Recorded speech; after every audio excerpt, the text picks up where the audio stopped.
مہمان خدا کا دوست ہے۔ ایک باپ اور بیٹے دونوں مومن و پرہیزگار تھے۔ مہمان کی حیثیت سے حضرت علی علیہ السلام کے گھر پہنچے۔ حضرت ان دونوں کو دیکھ کر تعظیم کے لیے اٹھ کھڑے ہوئے اور عزت و احترام کے ساتھ بلند جگہ بیٹھنے کے لیے کہا اور خود بھی ان دونوں کے پاس بیٹھے۔ تھوڑی دیر بعد جب شام کے کھانے کا وقت آیا تو حضرت نے فرمایا کہ کھانا حاضر کیا جائے۔ جناب قمبر جو حضرت علی علیہ السلام کے وفادار اور پرہیزگار غلام تھے، کھانا لائے اور دسترخوان کو بچھا دیا۔ جب شام کا کھانا کھا چکے تو قمبر تشت اور افتابہ اور رومال لائے تاکہ مہمان اپنے اپنے ہاتھوں کو دھوئیں۔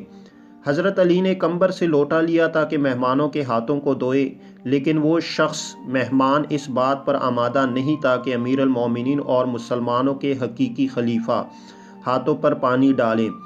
بالآخر حضرت امیر المومنین کے اصرار پر مہمان اس کام پر راضی ہوا۔